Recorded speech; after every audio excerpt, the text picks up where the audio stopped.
Now let us see the diversity in animals. Just like plants, we found the various different types of animals, and these different types of animals have developed their shape and their size only to survive in the environment where they are living. यानी अपने आप को survive रखने के लिए उन्होंने अपने shape और साइज में डेवलपमेंट किया है। इसी वजह से वह एनिमल्स डिफरेंट टाइप्स के पाए जाते हैं। There is a great variety in body structure of animals too. उनके बॉडी स्ट्रक्चर में भी हमें डिफरेंट वैरायटीज़ देखने को मिलते हैं। कुछ एग्जांपल्स लेते हैं। अमीबा, जो कि खुली आंखों से हम नहीं देख पाते। एलिफेंट सबसे बड़ा एनिमल है। स्नेल, फिश जो कि पानी में तैरता है। काइट ऊंचे आसमान में उड़ता है। बटरफ्लाई जो फूलों के इर्द गिर्द मंडराता है। लिजर्ड जो अपनी दीवारों पर क्रॉल करते हुए हम देखते हैं। All such animals has a different shapes and different size, and each has a different characteristics. हर एक का अलग अलग कैरेक्टरिस्टिक्स है। हर एक प्राणी दूसरे प्राणी से अलग है। Animals have the body parts like head, neck, torso, tail and limbs for their movement. उनको मूवमेंट करने के लिए इस सभी बॉडी पार्ट्स की ज़रूरत होती है। They have the various organ systems which carry the various functions inside their body. उनके अंदर डिफरेंट ऑर्गन सिस्टम्स होती है जो कि अलग अलग फंक्शंस को उनके बॉडी के अंदर कंप्लीट करती है। In this respect there is a lot of variety in animals, और इसी वजह से एनिमल्स में भी तरह तरह की भिन्नताएं हम देख पाते हैं। There are the differences in body structure of animals like snake, lizard, a tiger, a fish, an eagle, a hen, a crab, a housefly, an earthworm, a crocodile and a grasshopper. अब इतने सारे animals जो भी अभी हमने नाम लिए हैं उनके बॉडी स्ट्रक्चर में भी हमें बहुत सारे डिफरेंसेस देखने को मिलते हैं। We see a variety in animals with respect to their food as well.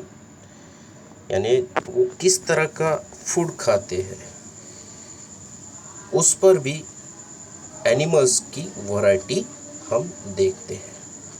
यानी according to the food they take we found the variety in animals. Since the animals depend on others for their food, उनके लिए जो भी food लगता है उस food की वजह से वो दूसरों पर डिपेंड होते हैं।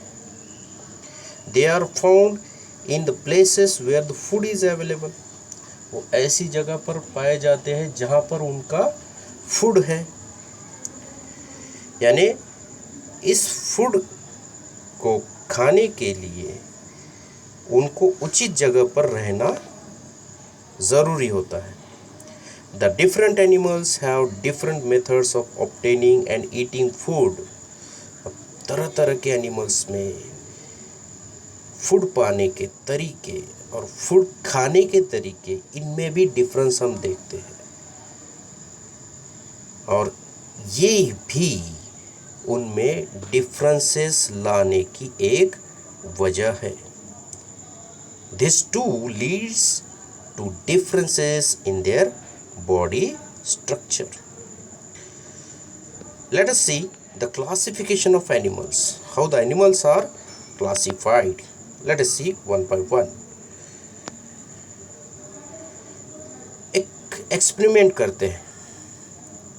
एक पडल से एक वाटर का ड्रॉपलेट लेते हैं और हम ग्लास स्लाइड पर उसको रखते हैं और माइक्रोस्कोप के अंदर उसको हम देखते हैं. When a drop of water from a puddle is seen under a microscope, innumerable microbes can be seen moving about in it. अब उसी पडल से लिए हुए एक ड्रॉप में इन्यूमरेबल माइक्रोब्स मूविंग करते हुए हम देखते हैं. अब ये सभी माइक्रोब्स यानी एक क्रिएचर्स है. These all innumerable microbes can be seen are called as creatures, and all these microbes are single celled.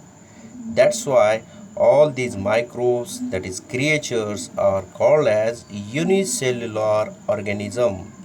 That means animals which are made up of a single cell. इसका example amoeba और paramecium. Here you can see the structure of amoeba. किस तरह से वो सीडोपोड अपना extend करता है. दोनों पिक्चर में इजीली देख सकते हैं हम. फर्स्ट वन पिक्चर जो कलरफुल है, ब्लूइश है, और second one picture black and white है. इन दोनों पिक्चर में किस तरह से अपने सीडोपोड वो एक्सटेंड करते हैं हम इजीली देख सकते हैं. नेक्स्ट वन पिक्चर में हम देखेंगे a unicellular organism, that is paramecium, which is moving inside the droplet of water. Now next one to unicellular, multicellular animals are there. The animals like horse, bear, a tortoise, a man, elephant, all birds are multicellular animals because their body is made up of so many cells, and all the multicellular animals have the organ system, and these organ systems are made up of a certain organ, and this organ is made up of a tissue, and this tissue is made up of a cell. Means what? You can easily understand the multicellular structure of an organism. पूरा organism यानी पूरा animal का body एक different types के organ system से बनता है, और वो ऑर्गन सिस्टम एक स्पेशल ऑर्गन से बनता है, और वो ऑर्गन स्पेशल टिश्यू से बनता है, और वही टिश्यू जो कि सेल से बनता है. इसलिए वो ऑर्गेनिज्म मल्टीसेलुलर ऑर्गेनिज्म कहलाता है. एनिमल्स का क्लासिफिकेशन का नेक्स्ट वन क्राइटेरिया है वर्टिबल कॉलम का. Means the animals with vertebral column and those without it form two groups known as vertebrate and invertebrates. Let us see first the vertebrate animals. What are the vertebrate animals? Snake, bird, fish, kangaroos and also humans are vertebrate animals. यानी जिनको रीढ़ की हड्डी होती है उसे हम vertebrate कहते हैं, बैकबोन जिसे हम कहते हैं। जिसको बैकबोन है वो है वर्टिब्रेट एनिमल्स।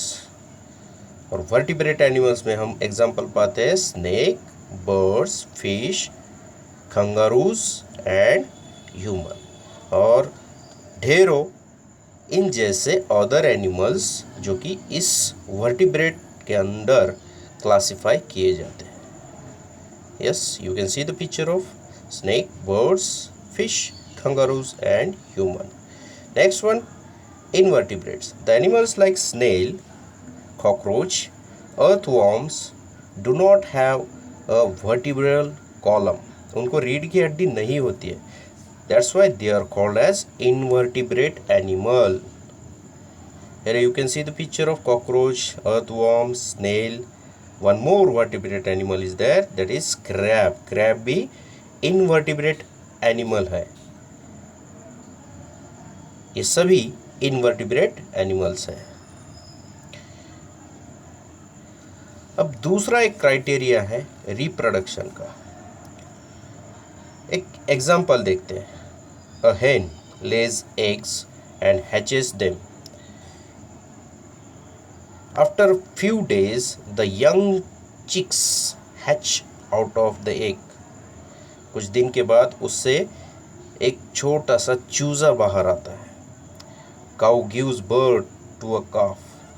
काऊ एक बछड़े को जन्म देती है, लेकिन जन्म देने से पहले उसको अपने बॉडी के अंदर ही बढ़ाती है और कुछ समय के बाद उसको बर्थ देती है। ये दो एग्जाम्पल्स हैं, और इस दो एग्जाम्पल में हमने देखा है कि the mode of reproduction is different. According to the mode of reproduction, animals are classified into two types, namely oviparous animals and viviparous animals. What are the oviparous animals? Oviparous animals are the animals which lay eggs to reproduce the young ones like themselves. And viviparous animals. What are the viviparous animals? The animals which give birth to their young ones directly are called as viviparous animals. Here you can see the picture of oviparous animals. These are the example of oviparous animals. Animals जो कि अपने जैसे young ones को reproduce करने के लिए egg hatch करते हैं। उसमें है snake, turtle, chicken, duck, lizard, crocodile, owl and platypus. All these are the examples of oviparous animals. Now this one is an example of viviparous animals. Animals जो directly अपने जैसे young ones को birth देते हैं, ऐसे सभी animals viviparous animals है। यहाँ पर example देख सकते हैं, elephant है, kangaroos है, cow है, bat है, dolphin है, rat है, mongoose है, baboons है, और इस जैसे और ढेरों एनिमल्स जो कि अपने जैसे यंग वंस को विदाउट हैचिंग द एग्स जो बर्थ देते हैं, वो सभी विविपेरस एनिमल्स हैं। Now next one criteria of classification is according to their habitat. उनके हैबिटेट के स्वरूप से वो क्लासिफाई किए जाते हैं। For example terrestrial animals, aquatic animals, amphibious animals. अब ये उनके हैबिटेट के हिसाब से क्लासिफिकेशन है। टेरेस्ट्रियल एनिमल्स यानी वो एनिमल्स जो सिर्फ ज़मीन पर रहते हैं। एक्वेटिक एनिमल्स यानी ऐसे एनिमल्स जो अपनी लाइफ ज़्यादातर पानी में बिताते हैं। और एम्फीबियस एनिमल्स जो ज़िंदगी बसर करने के लिए एनिमल्स अपने तरीके से ज़मीन पर और ज़रूरत पड़ने पर पानी में भी जी सकते हैं। ऐसे एनिमल्स को हम एम्फीबियस एनिमल्स कहते हैं। और कुछ ऐसे एनिमल्स हैं, for example kite, an eagle, a crow, a butterfly, honey bee, all fly in the air. ये सभी हवा में उड़ते हैं। Though they live in different places, these animals are said to have an aerial mode of life. अपनी ज़्यादातर ज़िंदगी वो हवा में बिताते हैं। भले ही ये किसी पेड़ पे रहे या किसी घोंसले में रहे, लेकिन ज़्यादातर अपनी ज़िंदगी ये हवा में बिताते हैं। इसलिए ये सभी animals aerial mode of life, इस क्राइटेरिया में इनको क्लासिफाई किया जाता है। यहाँ पर हम देख सकते हैं an example of terrestrial animals.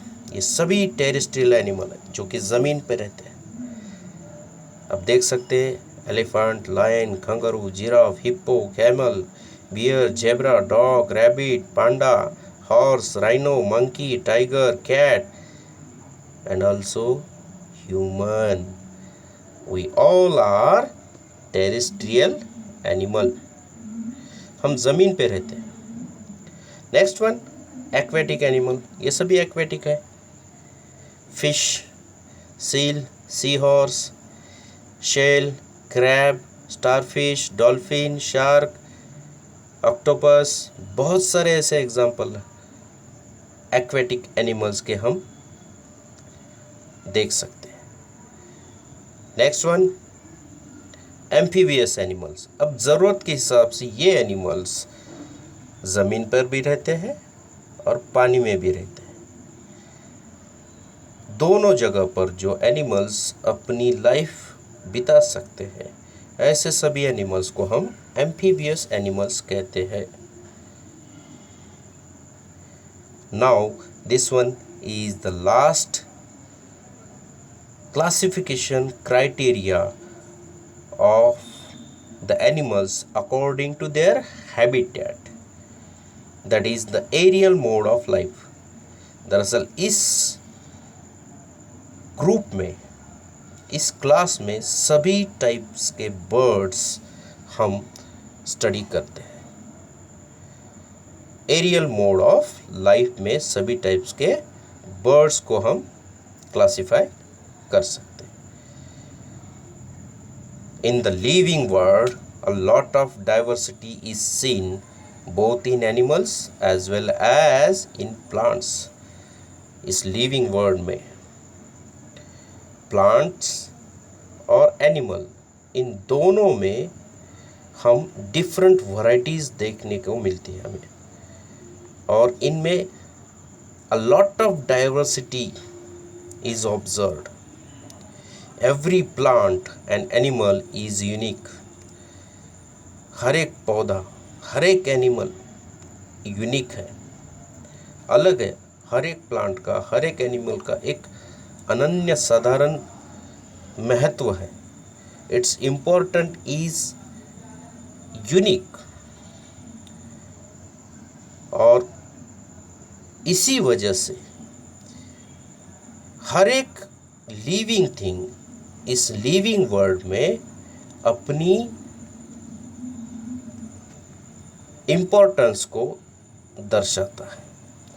अगर एक लिविंग थिंग्स वैनिश हो गया, एक स्पेसीज खत्म हो गई, तो उस पर इंटरडिपेंडेंट होने वाली दूसरी स्पेसीज को भी धोखा पहुंच सकता है। इसलिए we should all make efforts to conserve this diversity in the living world. इसलिए हमें सबको एफर्ट्स करना है। किस लिए? इस तरह तरह की एनिमल्स, तरह तरह के प्लांट्स को कंजर्व करना और उन सब को सेफ रखना ये हमारा कर्तव्य बनता है. We should make efforts to conserve all this diversity in living world. So this was all about the diversity in living things and their classification. This is enough for third one chapter.